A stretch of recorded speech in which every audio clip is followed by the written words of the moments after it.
I've spent the last few years working for one of the largest shockwave clinics in North America, and I've learned a thing or two about the power and untapped potential of regenerative medicine. But the march towards a future where sickness is healed from its root cause is challenged by the influence of big pharma and their deep pockets. So now we're forced to answer questions like, how do we get rid of joint pain, take back our performance in the bedroom, and heal diseases from the inside out without band-aid medications or negative side effects? This show will give you the answers. Follow along as I interview the world's top experts and doctors and how they transform their lives and their patients' lives using the newest advances in biotechnology. I'm your host, Austin James Wolfe, and you're listening to Modern Biotech Radio. Hey, what's going on, Modern Biotech Pioneers? Today, I'm joined by Dr. Michael Moeller. How's it going, man? Hey, Austin. Hey, pleasure to be here today. It's sun is shining, so can't complain. Oh, yeah, man. So tell our audience a little bit about yourself. What do you specialize in? So I'm a naturopathic doctor. I'm here in Southern California, specifically in Laguna Hills, and I specialize in regenerative medicine. So basically, I do a lot of testosterone replacement, peptide therapy, basically helping people optimize their bodies so they can recover optimally and live the best and healthy life. Right. So why regenerative medicine? Well, unfortunately, as we age, our body degenerates. So what can we do? We can go the opposite direction and help the body come back to life so people can live optimally. Unfortunately, in our country, we have a lot of chronic disease, and it leads to lifestyles that aren't all that fun. Usually lots of pain, different medications. And so really, at the end of the day, it's about quality of life. It's about living a long, healthy life where we're able to contribute to society and be our best selves. Right. And what classifies something as regenerative medicine? Oh, I mean, I think that's a pretty good question. You know, regenerative medicine is really, I would say, kind of the forefront of medicine. Usually we've been always at the spot of trying to stop disease, and now we're trying to go in the opposite direction. And it's actually, I think, a newer idea in the last 10 to 20 years, because like I said earlier, the idea of life is degeneration. Right. And we, from 0 to 18 to 20, we're kind of building. And then after that, we kind of break down.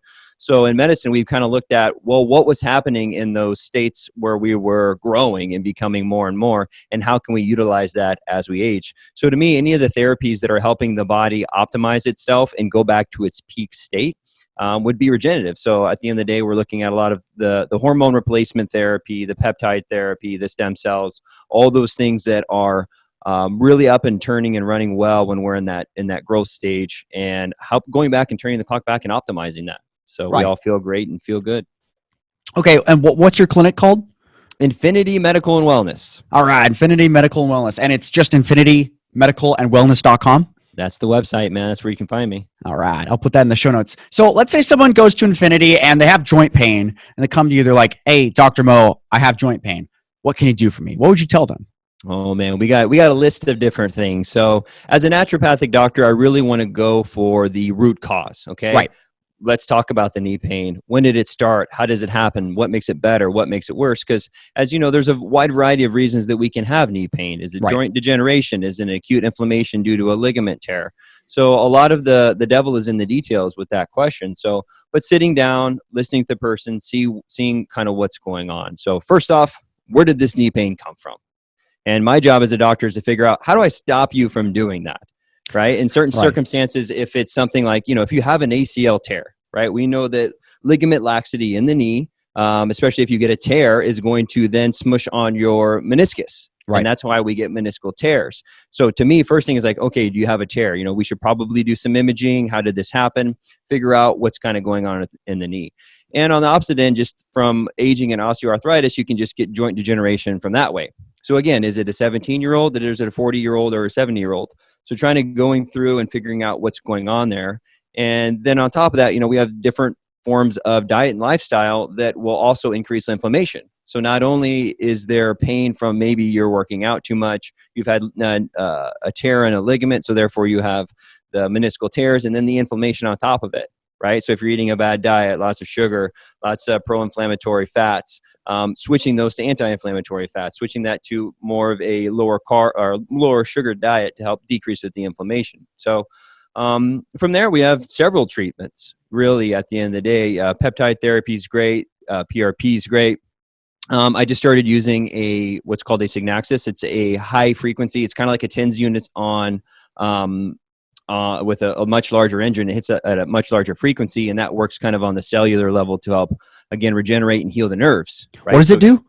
It's basically like a high-powered TENS unit. So basically, it works on electrical stimulation. It can actually get down to the cell, right? A lot of pain comes from in our sodium potassium pump, we get an electrical stimulation. AMPK is one of the big signaling molecules for pain. So this machine helps kind of re-regulate that. Huh. It's pretty cool. And but again, I would want to use all these things together, right? So I can use that to really help with the neurological part.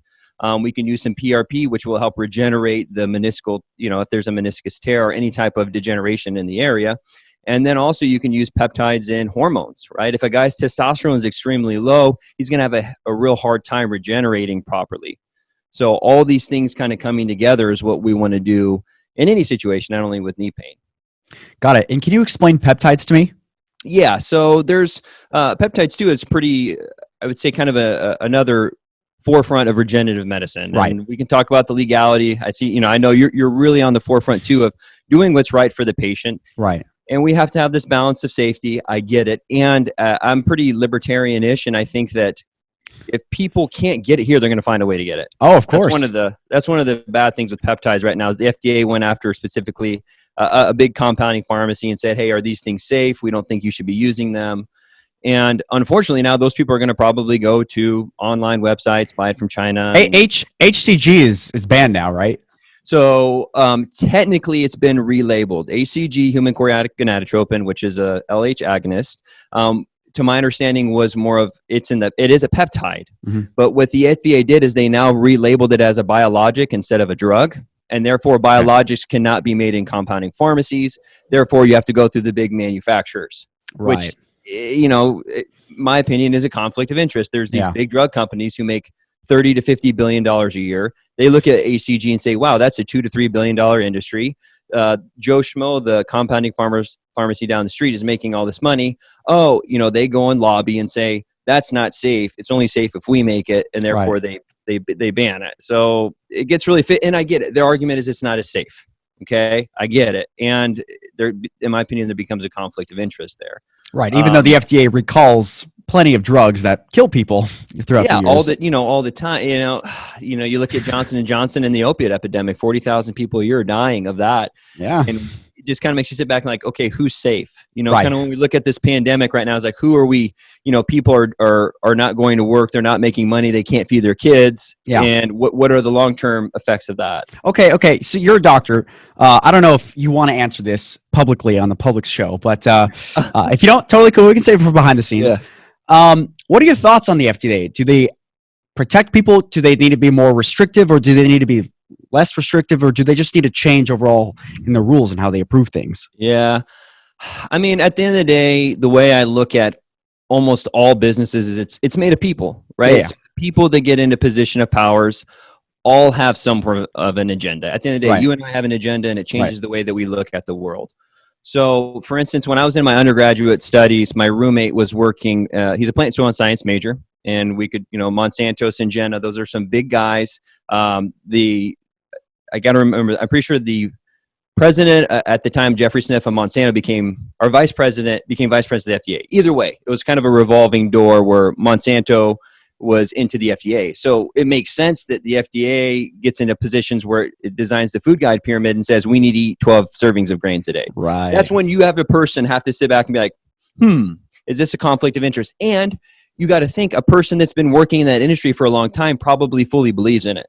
I think grains are great. I farmed grains. My grandpa farmed grains. They're healthy for you. Yeah. So it becomes tough because I think that greed ultimately at the end of the day money will kind of decipher the way you look at things. When I worked at GNC, I had plenty of coworkers that would sell a worse product for a little PM in their pocket. Right. Yeah. I'm like, I'm over here promoting multivitamins and apple cider vinegar, and they're selling the high caffeine pre-workout where they get $5. Yeah. So it's tough, and I think at the end of the day, a lot of people have good intentions. It's just as you go along the road, you slowly, you steer off.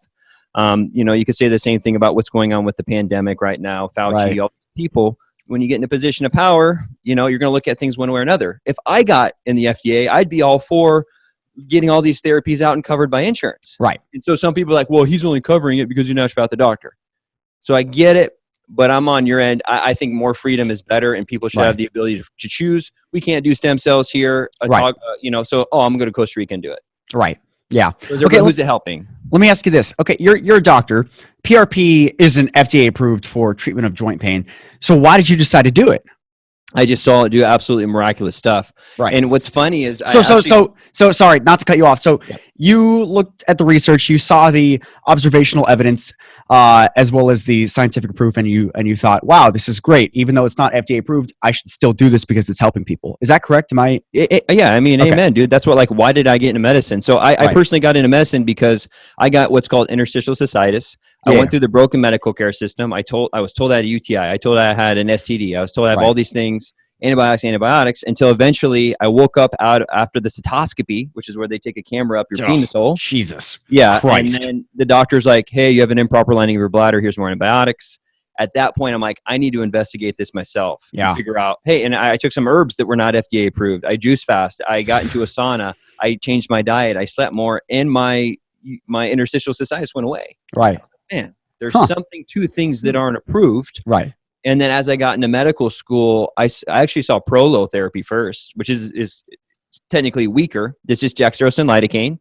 It's not the actual PRP. Yeah. And I saw like 5 or 6 cases of chronic knee pain, 20 to 30 years, just go away instantly. And I'm like, I don't care if this is placebo. It worked. That person feels better. Right. It's sugar and water at the end of the day. Yeah. I shadowed some people using PRP and saw the exact same thing, and it actually worked a little bit quicker and better than using Prolo. Right. Now, explain to me, what is Prolotherapy? I know a lot about PRP, but I actually don't know that much about Prolotherapy. I mean, technically, it's kind of the square as a rectangle thing. So PRP would be actually considered Prolotherapy. The idea of Prolo is short for proliferative therapy to regrow stem cells. Usually when I talk about it, because the dextrose lidocaine doesn't have a name, we called it Prolo. And to my understanding, it was the first kind of this therapy. I think a DO Proloed his thumb in the early 1900s because he couldn't do surgery. Yeah. He just shot some lidocaine and dextrose in there and his thumb healed itself. So the idea with Prolotherapy is you take dextrose and lidocaine. Yeah. And you inject it into wherever you have pain. Right. Number one, the lidocaine is going to shut off the sodium potassium pump, which just kind of helps it reset the membrane potential.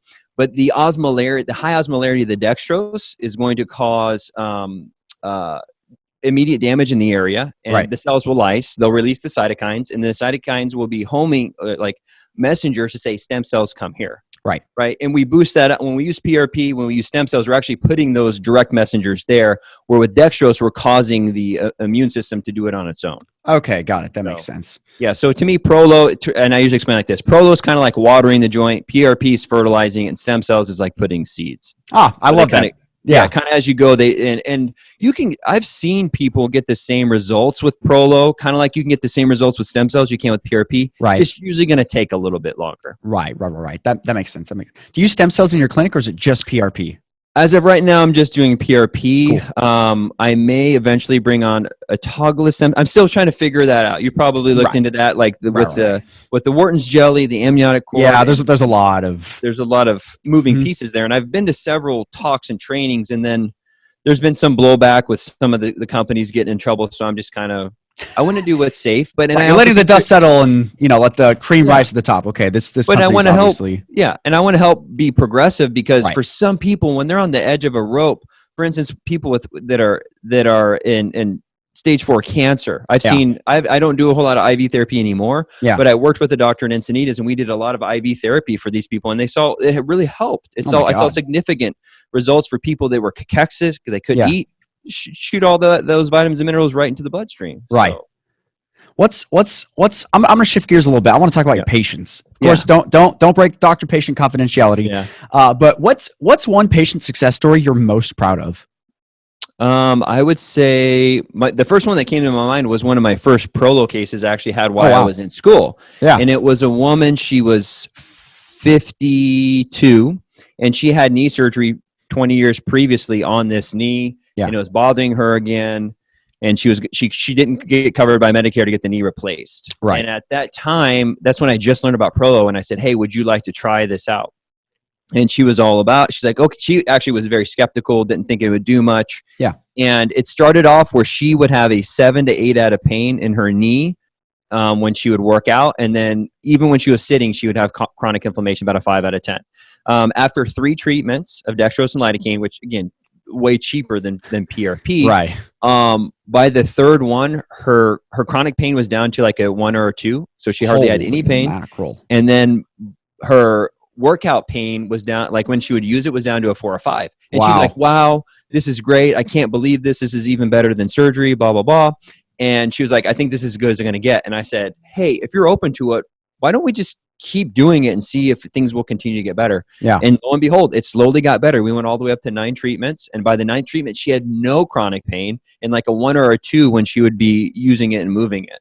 Oh my God. That's when you really start looking at stuff like the regenerative medicine. Like, man, maybe there's something to this. And if I can save someone from knee surgery, and that was maybe $1,000 to $2,000 at the end of the 8 treatments. Yeah. It's like, wow, and especially for someone in her situation, like a non-believer, I love that. I want people to I know.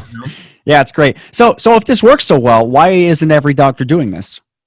I think a lot of times it comes to what we talked about before, kind of like dogma, teaching teaching old dogs new tricks. This isn't in the research, but Prolo has been around since the early 1900s. Right. But again, at the end of the day, if the FDA is not approving it, some doctors don't even bother to look into it. They get, there's legal stuff that you might be a little bit scared about on that end.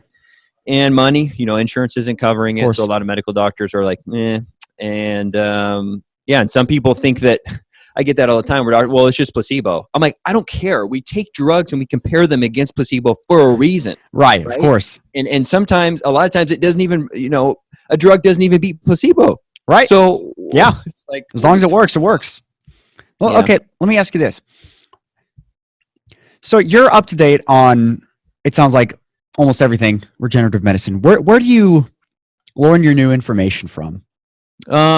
I mean, man, to be honest, podcasts and YouTube, listening to other doctors. I went to A4M. I'm lucky to be, even as a naturopathic doctor in school, we learn a lot about these things. Like, I had a professor in school teach me PRP. I had a professor in school teach me about bioidentical hormone replacement therapy. And then you get lucky, you get around other doctors that are kind of in the same area, whether it's certain types of IV therapy, ozone therapy, and then you go to something, you go to A4M. Or these other kind of big organizations. I'll go to a couple of their talks, and just for our listeners who don't know what A4M is, can you sort of paint a picture? I would say it's kind of the forefront of teaching for a lot of these progressive and regenerative therapies. They had the World Conference in December. I went there, and basically you have all the best regenerative medicine doctors in the world kind of come, and they'll talk about certain things. So I was there. Dr. Seeds was there. I did a whole day with him talking about peptides. There was like Chimera was there as far as exosome. Some of the big companies that are not only doing research but supporting products. So like A4M this year was all basically NAD, nitric oxide, exosomes, and peptides. So it's basically 4 days. And then 2, you can go ahead and talk to other doctors like, hey, you've been doing exosomes for a while. What did you see? I talked to one of my doctors like, well, I did an exosome IV and I noticed a decrease on my, or an increase in my deep sleep from my Oura ring, like twice as much. I was like, dang, it's stories like that I hear. I'm like, I think I might want to try that out. Yeah. So it's a big conglomeration of doctors who are all kind of headed in the same direction. Yeah, that makes sense. I love it. I love A4M. It's great. If you could only do one type of treatment the rest of your career, what would it be? And I know as an integrative care doctor, that goes against your philosophy of integration, but if you could only choose one, what would it be? Yeah, and that, I guess that's kind of more on the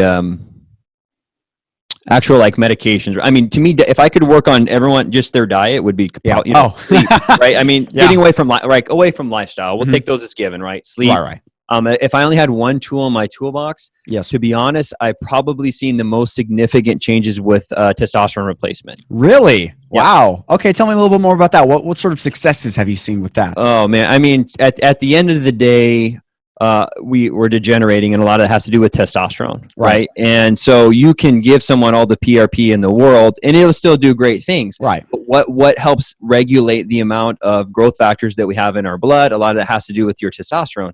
Decreases inflammation. What I see more than anything with testosterone is just the overall cognitive benefit.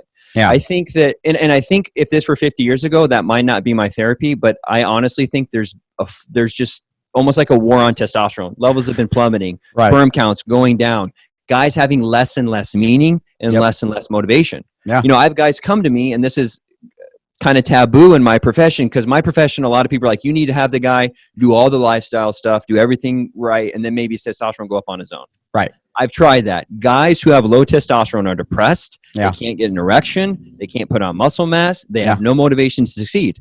And it's like a downward spiral. Yeah. And you're exactly right. And it just snowballs. You know, you lose motivation with your partner, then you're not getting along with your partner, then you go to work and you're miserable, then you don't feel like competing, you can't put on, you go to the gym, I'm doing everything right and nothing's getting fixed. Yeah. And from what I'm like, hey, let's put you on the testosterone. Hey doc, oh man, last night me and the wife I was in the gym and I was feeling good. What else? And then they buy in. And PRP and the proliferative peptides would be a very close second. Yeah. I've had a lot of really good success with the BPC 157. Mm-hmm. But at the end of the day, the TRT is what I've seen has done the most holistic. Yeah. Is also kind of like I said, taboo, because it's a bioidentical, but at the end of the day, we are kind of editing the hormone system. So. Right. Well, what's the process a man goes through when they come and see you? They're like, doc, my T sucks. Can you help me? Yeah. I mean, first thing you want to do is, I go by symptoms a lot of times. I still do the blood work. Right. But if a guy comes to me and is, testosterone reference range is now about total is 250 to 850. Free T is different depending on which practitioner you talk to.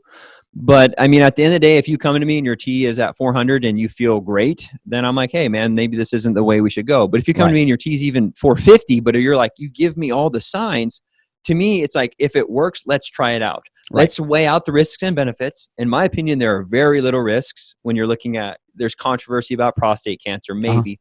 But we have all the other benefits as far as guys with testosterone over 900, decreased chance for Alzheimer's. Over 700, decreased chance for heart disease, diabetes. Like that in itself is already weighed one way. Right. We're not going to get through life with, in my opinion, with a biological free lunch.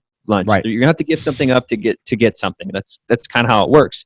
And so a lot of times I just have those conversations. I sit down with the guy. This is your path. You want to start TRT. We do need to monitor your blood a couple times a year. I personally really like the injections. I think they're the gold standard. Right. We can do creams and all that. And again, we might end up on injections, but it depends, know, and that's where the devil's in the detail again. Yep. That makes sense. Now, what's something that's true for you as a doctor? What's something that's true for you that almost no one else agrees with you on? I saw that one. I think really at the end of the day, and this is going to be, and I want to word this right, because again, the devil's in the detail. But one thing is, as a libertarian, I believe that we all have the right, and I'm, who knows what, I don't want like isms, but at the end of the day, I'm all about personal freedom. I'm all about your relationship with God, creator, whatever you want to call it, and your own, you should be able to make your own decisions. Right. And that's where we get into the safety argument. So to me, I won't say that I've been on the opposite end of kind of the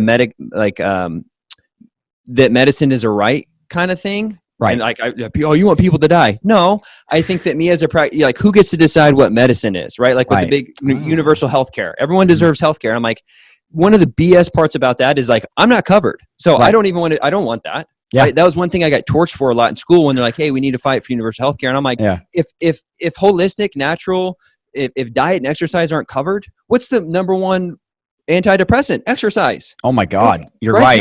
You don't get a prescription for that, and that's not covered. It's so interesting. The drug companies would definitely benefit from.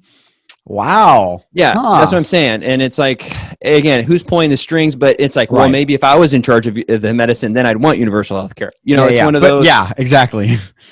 Interesting. Yeah. I love that. That's great. Yeah, it's tough though. I mean, those are tough conversations, and we're in a time now where things are getting really gray.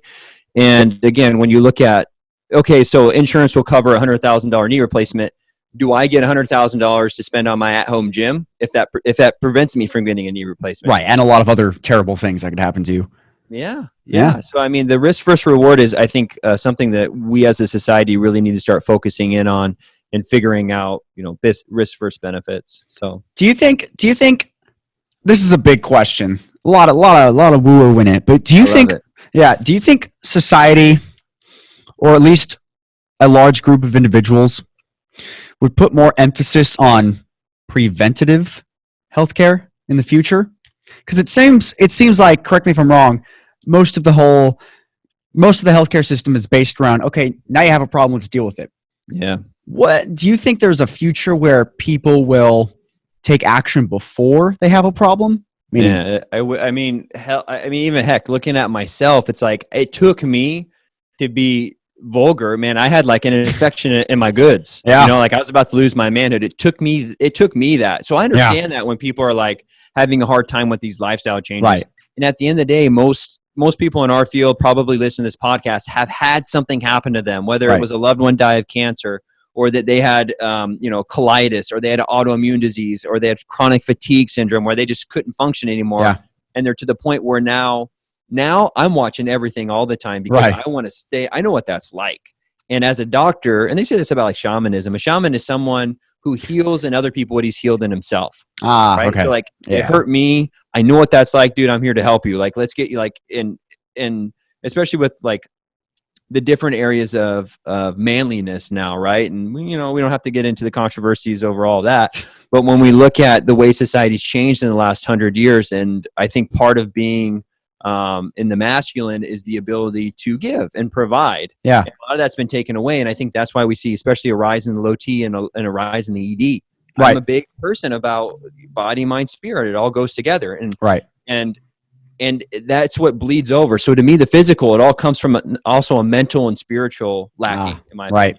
Yeah, that makes sense. So until we get all those things together, we're so worried about the physical. We're so worried about your blood sugar's high. Well, your blood sugar's high is because you have some form of addiction to sugar. Why do you have an addiction to sugar? Because you don't feel stimulated at your job, so you need to keep your blood sugar up. Right. So we don't look at it that way. We look at it, the physical is wrong. Here's your metformin. Here's your liraglutide. We try and work backwards. So stuff. I hope so. I really do. And I think society is becoming more and more enlightened due to people like yourself, podcasts like yourself, the listeners that we have here right now. Right. I love it. Who's one of your heroes? Oh, man. Well, I'm Christian. So first and foremost, the JC himself. Right. But there's more than a handful of doctors that I listen to on podcasts like this. Yeah. I would say one of the founders of my school, John Bastier, is a big one. Why? Just the amount of time and effort and the ability to go against the grain. Are you familiar with the Flexner Report? No. What's that? So in the early 1900s, Carnegie hired this guy named Abraham Flexner. He went around the United States and looked at how people were practicing medicine. And this is kind of how the medical doctor became the driver of what is considered medicine. Oh. So they went around the United States, and again, you could say there's conflict of interest because Carnegie, in bed with Rockefeller, all controlled pharmaceutical and big oil. Right. And Abraham Flexner came around and said, hey, the only people that are practicing real medicine are the medical doctors. The DOs, the chiropractors, the naturopaths, those guys aren't real medicine. What we need to do is create a board and then have it mandatory that you have a license to practice medicine. Right. And so what they did is they shut down about 90% of the schools. Anyone studying anything outside of what would be a modern medical doctor curriculum right now was pretty much outcast. Right. So anyone in that time period that kind of stood up and said, no, I'm going to keep practicing medicine in the way I am, or, was often ostracized. And so, and there's some therapies now.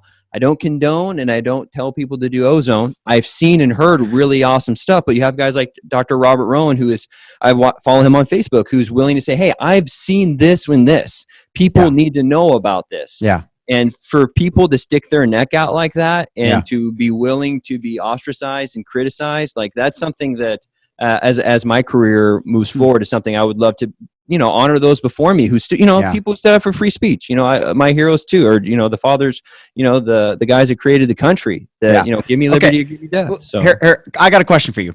Yeah. So obviously, I myself am very loud about acoustic wave therapy, shockwave therapy for erectile dysfunction, and there's a lot of data there. If you read the reports, I'm sure you might have read one or two of them, but most of them are like, all right, a majority of people saw an improvement. We need more studies on this. So that's kind of how every study ends. Now, let me ask you this. We've seen it in our own clinic, the benefits that people get. I'm very loud about it. We're all very loud about it. But is there a line of how loud you can be about something without having, I guess, irrefutable evidence? I don't think so. I mean, I think it's up to every individual to ask that question on themselves. Okay, right? let me rephrase the question. I've also seen, I may or may not have seen with my own eyes, people reversing their cancer using exosome therapy. There is some literature stating that this is possible. Now, let's say someone takes that data and then stands on a flagpole and says, hey, I saw that exosomes, it cured my cancer and it cured my friend's cancer. We should study more about this. Is there something wrong with that? Is there something wrong with observational evidence, or is that completely okay, in your opinion? My opinion, the truth is a line, and if you set it free, it can defend itself. And that's why we have discourse. That's why we have freedom of speech. And people say that, oh, well, he's giving faulty information. It's kind of like when Trump had said something about the hydrochloroquine or whatever it's called. Yeah. And someone drank like the fish tank stuff. I'm like, man, like we can't take responsibility for it. But how many people may have that had helped? Right. And it's just like everything. There's so many things that are irrefutable. You know, scientific research says X, and we learn 20 years later it was completely wrong. Yep. So, like with censorship, man, I am totally against censorship. Yep. You can say the most outrageous stuff. And you shouldn't be insinuating violence, and you shouldn't be giving away personal information. But at the end of the day, you can say something in complete opposite of me, and I will fight for the right, because to me, a logical fallacy is the straw man argument. People try and look for the weakest point. Hey, you're right. You have two studies showing that gains wave therapy increases endothelial function. Right. Let's try and pick the study apart. Everything that I do, I want it to be picked apart because I want the truth. Right. And unfortunately, people don't want. A lot of times, they don't want truth. They want whatever gets them money. I still think that. Right. And so at the end of the day, it gets conspiratorial where people are like, oh, if exosomes really do X, and Cancer Treatment Center of America is like, oh no, like. I get it where they're defensive of what they're doing, right? But I'm with you. Hell yeah, no, man. We should, if you see something, say something, and if it's wrong, that's why we have a justice system to prove what is truthful. Yeah. So So this is another question I want to ask you. A lot of the basis of this show has been based around, okay, what are the white papers? What do the actual clinical studies say? Are clinical studies irrefutable?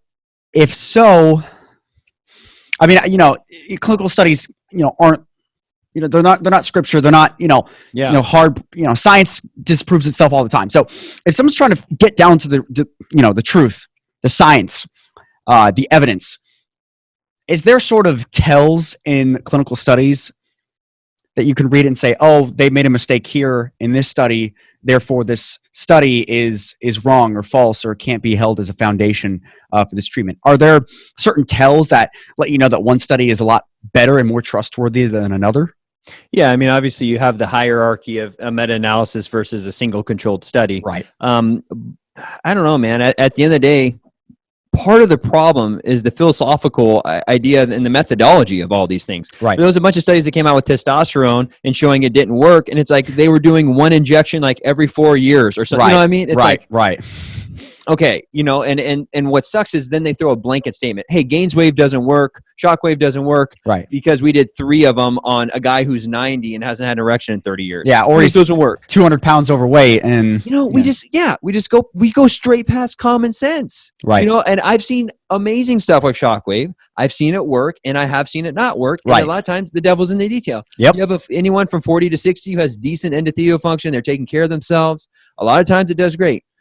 Guy who hasn't been able to perform for 20, 30 years, gonna be a little bit harder. And I have seen it work in that case even too. So, and at the end of the day, it's tough for me because I haven't done any research any clinical research on my own. I see what my own eyes. I've done hundreds of sets of labs. I've seen what's worked, and it sucks though too is how a lot of that isn't credentialed as great research. I'm like, I've seen hundreds of guys use TRT and it's helped. ED is a big one. Testosterone does or doesn't help with ED. Right.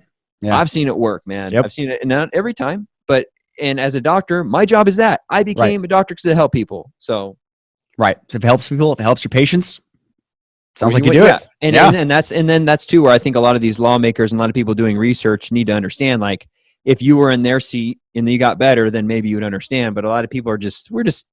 Again, I think this comes down to the mental, spiritual, and communal thing. Like we're just not tribal the way we used to be, and there's a way that we all get kind of we get isolated, right? And the bad guys over there, and this separation.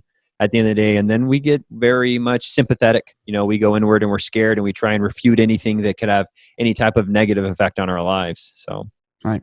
Of course. If you were going to write a book, what would it be about?